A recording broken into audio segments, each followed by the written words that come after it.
On the ground, they were the subjects of a cruel experiment, deemed by official policy to be inferior and lacking courage. But in the lethal skies over the Third Reich, a completely different reality was being forged. While generals in distant headquarters debated their capabilities, desperate bomber crews were spreading a new gospel through word of mouth. They didn't ask about the skin color of the pilot. They just asked for the shepherds with the red tails, the one group they knew would never abandon them. To understand why these pilots became legends, we must first journey back to the darkest days of the air war, to the brutal autumn of 1943. This was a time when the entire American strategic bombing campaign teetered on the brink of absolute failure. The theory had been so simple, so elegantly destructive. Fleets of B-17 flying fortresses and B-24 Liberators, flying in tight combat box formations, would act as self-defending battleships of the air. Bristling with 50 caliber machine guns, they were designed to carve a path through the heart of German war production in broad daylight, delivering their payloads with surgical precision. But war has a way of mocking theories. The Luftwaffe, fighting for its very existence, did not play by the expected rules. German pilots discovered the bomber's vulnerability, the head-on attack. Flying directly into the teeth of the formation, they offered a fleeting target while unleashing devastating 30-millimeter cannon fire that could shatter a cockpit or tear a wing from its root with a single explosive burst. The sky over Germany became a slaughterhouse. The core of the problem was a simple, terrifying calculation of distance and fuel. American fighter escorts, like the rugged P-47 Thunderbolt, could only protect the bombers for a fraction of their journey. There was always a point on the map, a line invisible to the naked eye but seared into the mind of every airman, where the little friends would waggle their wings and turn for home. Beyond that line, the bombers were alone. For hundreds of miles, they had to press on through waves of German interceptors, a gauntlet of flak, cannon, and rockets. The losses were catastrophic. In a series of raids deep into Germany during that grim autumn, the 8th Air Force lost 60 bombers on one mission, then another 60 on the next. Each bomber carried a crew of 10 men. This was a rate of attrition no military could sustain. The air crews, living on a razor's edge of fear and exhaustion, knew the odds. They were watching the very fabric of their squadrons disintegrate mission by mission. The daylight bombing campaign, the cornerstone of Allied air strategy, was bleeding to death 6 miles above the earth. A new weapon was needed. But more than that, a new way of thinking was required, a new doctrine. And it would come from the most unlikely of places, from a group of men who had to fight a war on 2 fronts, one against the enemy in the sky, and another against the prejudice that sought to keep them on the ground. Into this crucible of fire and loss stepped the pilots of the 332nd Fighter Group. Stationed at Ramatelli Airfield in Italy and flying with the 15th Air Force, they were initially seen as a sideshow, a social experiment far from the main event being waged by the mighty 8th Air Force over Northern Europe. They were fighting in older P-47 Thunderbolts, rugged but outmatched by the latest German fighters at high altitude. And they were led by a man who understood pressure better than anyone, Lieutenant Colonel Benjamin O. Davis, Jr., a graduate of West Point where he had been systematically shunned by his white classmates for 4 years. Davis was a man forged in the crucible of prejudice. He knew that his unit was under a microscope. Every success would be minimized, every failure magnified, and used as proof of the racist theories that underpinned segregation. He understood that for his men to succeed, they couldn't just be good. They had to be flawless. And flawless meant rethinking the very purpose of a fighter pilot. The prevailing culture in every Air Force was the cult of the ace. Fighter pilots were modern-day knights, their success measured in aerial victories. The temptation for a young man in a powerful machine was to break formation, to chase that lone German fighter spiraling down, to add another victory marking to his fuselage. It was a culture of aggressive, individualistic glory. But Davis saw the fatal flaw in this logic. Chasing a single kill could be a trap. While one or two American fighters were miles away confirming a victory, a second wave of German interceptors could slice through the now unprotected bomber formation. Davis preached a new revolutionary doctrine, one born of discipline and necessity. It was simple, yet it ran counter to every instinct of a hunter. The mission, he drilled into his pilots, was not to shoot down enemy aircraft. The mission was to bring the bombers home. He ordered his men to stay with the big friends no matter what. They were to form a protective shield, a close escort that never strayed. They would drive off attackers, break up their formations, and force them to jettison their extra fuel tanks, but they were forbidden from pursuing them deep into enemy airspace. It was a tactic of strategic patience and supreme self-control. To a pilot, in the heat of combat, watching a damaged enemy limp away was an almost unbearable test of discipline. But Davis's logic was irrefutable. The true victory wasn't a painted cross on a P-47's cowling. It was a B-17 full of 10 living men touching down safely back at base. This doctrine wasn't about being passive. It was about redefining aggression. Their job was to be the ever-present threat, the wall of fighters that the Luftwaffe would have to break through. And to make that threat unmistakable, they would soon adopt a symbol that would become their legend. The doctrine was in place, but for it to be truly effective, the 392nd needed a new weapon. In early 1944, it arrived. The North American P-51 Mustang was more than just an aircraft. It was a war winner.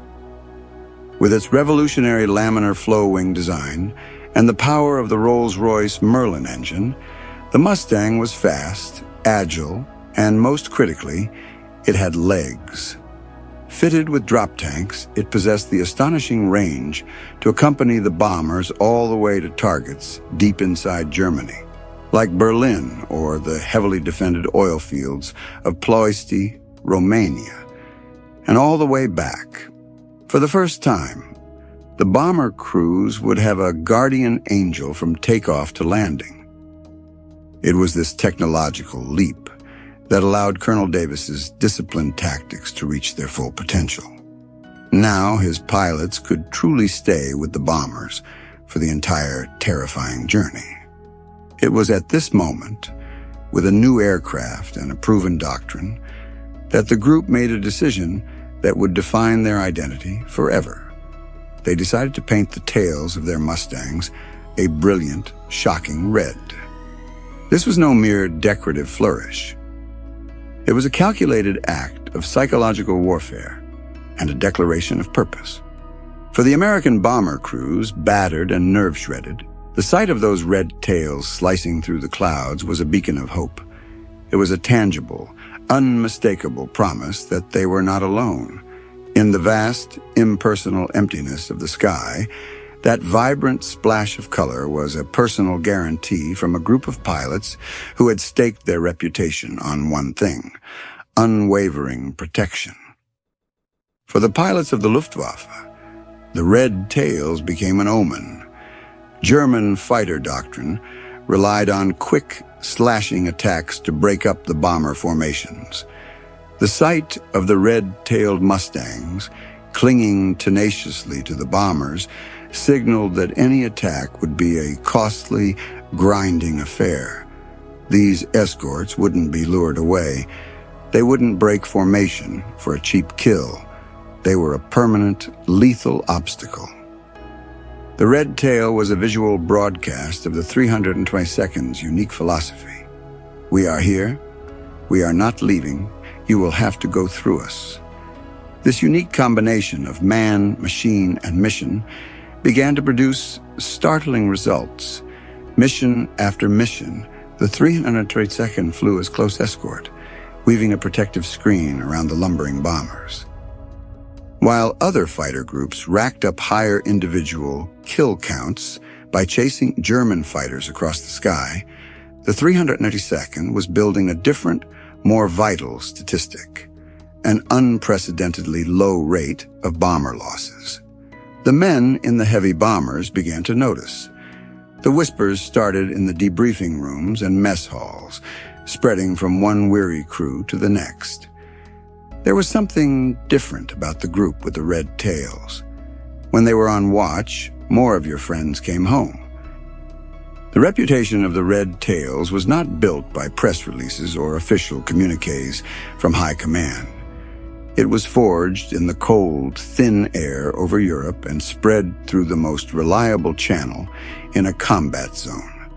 The word of the men who were theirs.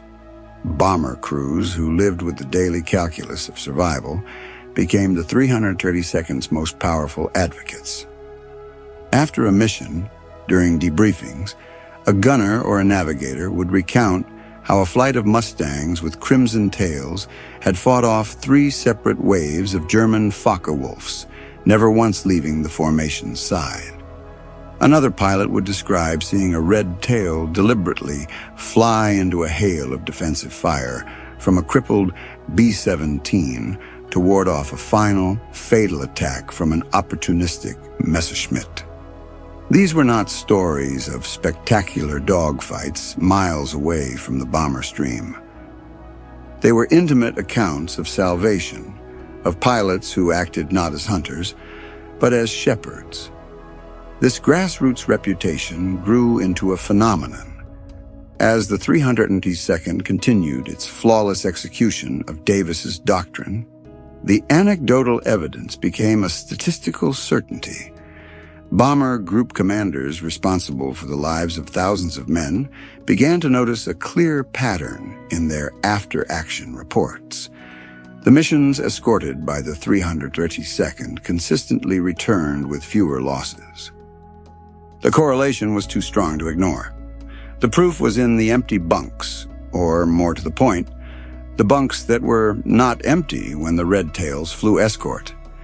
This led to an unprecedented development in the air war. Bomber commanders, when planning their most perilous deep penetration raids, began specifically requesting the 332nd Fighter Group by name. It was an extraordinary circumvention of the usual military bureaucracy, driven by the frontline demand for results. They didn't ask for the 332nd. They asked for the Red Tail Angels, or the Tuskegee Boys. The very names that had been used with derision on the ground were now spoken with reverence and hope in the briefing rooms of the bomber bases. This was the ultimate validation of their skill and discipline. In a segregated military where they were officially considered second-class soldiers, they had become the most sought-after asset in the most dangerous theater of the war. Their success created a paradox for the military leadership. The very group that institutional prejudice had tried to marginalize was now the one being demanded by white bomber crews for the toughest assignments. The men of the 332nd had proven that in the life-or-death reality of aerial combat, performance was the only metric that mattered. The color of a pilot's skin was irrelevant. The color of his aircraft's tail had become a symbol of survival. Their legend was growing, but it would take one final epic mission to cement it in the annals of history. The mission that would become the Tuskegee Airmen's magnum opus was briefed on the eve of March 24th, 1945. The war was in its final convulsive stages, But the German war machine, though battered, was not yet broken. The target for this maximum effort by the 15th Air Force was the Daimler-Benz tank factory, a vast industrial complex deep inside the most heavily defended city in the Third Reich, Berlin. The city was ringed with the highest concentration of anti-aircraft guns on Earth, and it was the last bastion of the Luftwaffe's most advanced and desperate weapons. For the bomber crews, the name Berlin was a death sentence. For the fighter pilots of the 332nd, it was the ultimate test. The journey there and back was a staggering 1,600 miles, a marathon of endurance and concentration that would push both men and machines to their absolute limits. Colonel Davis himself would lead the mission. As 61 P-51 Mustangs of the 332nd roared into the air from their base in Italy, they knew this was more than just another escort run. This was a statement. As they rendezvoused with the massive formations of B-17 bombers, the scale of the operation was breathtaking. Hundreds of aircraft pushed steadily northeast, a river of aluminum and steel flowing toward the heart of the enemy. Over Germany, the expected resistance materialized with a terrifying fury. The Luftwaffe threw everything it had left into the sky. Veteran pilots in propeller-driven Focke-Wulf 190 fighters swarmed the formations. But there was a new and terrifying threat: the Messerschmitt 262, the world's first operational jet fighter. These futuristic aircraft, nearly 100 miles per hour faster than the Mustangs, tore through the sky like silver arrows, their cannons spitting fire. It was a chaotic, three-dimensional battlefield. The pilots of the 332nd engaged in a furious, running battle. Sticking rigidly to their doctrine, they refused to be drawn away. They met the jet fighters head-on, disrupting their attack runs and forcing them to break off. They swirled around the lumbering bombers, a swarm of angry, red-tailed wasps protecting their queen. For over half an hour, the air over Berlin was a maelstrom of tracers, flak bursts, and twisting aircraft. 3 of the Tuskegee Airmen's Mustangs were shot down in the desperate fighting. But through it all, they never abandoned the bombers. They parried every thrust, broke up every attack, and escorted the B-17s through the wall of flak to their target. The bombs fell, striking a crippling blow against German tank production. Then came the long, agonizing flight home, fighting off sporadic attacks every step of the way.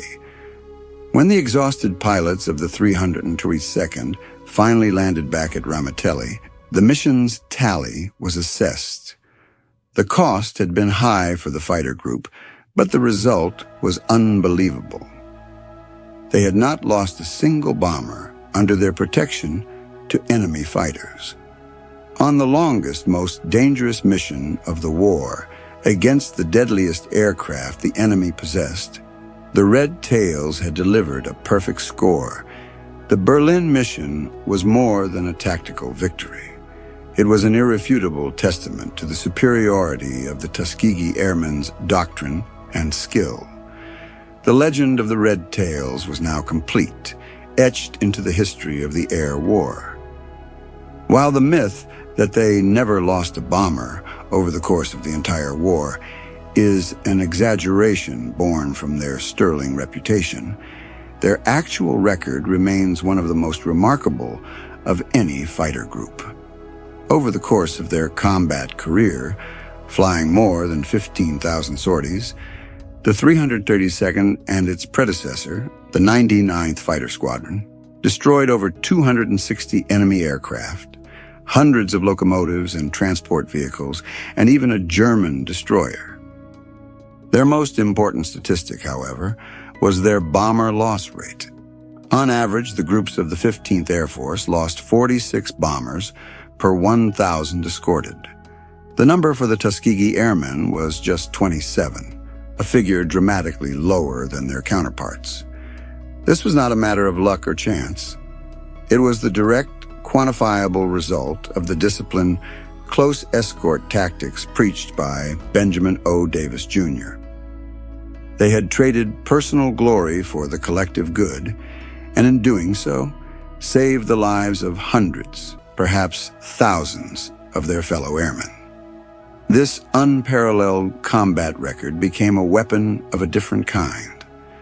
Back in the United States, the success of the Tuskegee Airmen could no longer be ignored or explained away. The experiment had succeeded beyond anyone's wildest expectations.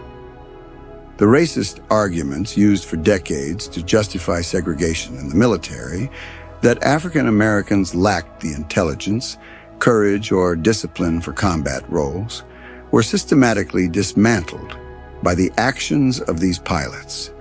How could anyone argue that these men were inferior when bomber crews were specifically requesting them for the most dangerous missions of the war? How could the official policy of segregation be justified when the Red Tails had proven themselves to be among the most effective and disciplined combat units in the entire armed forces? The story of their success became a powerful tool for civil rights activists and progressive military leaders who were pushing for change. The evidence was no longer theoretical. It was written in the combat reports from the skies over Europe. The performance of the 382nd Fighter Group provided a clear, unassailable case study that competence knew no color. They had not only defeated the Luftwaffe, they had mortally wounded the flawed ideology that had sought to hold them back.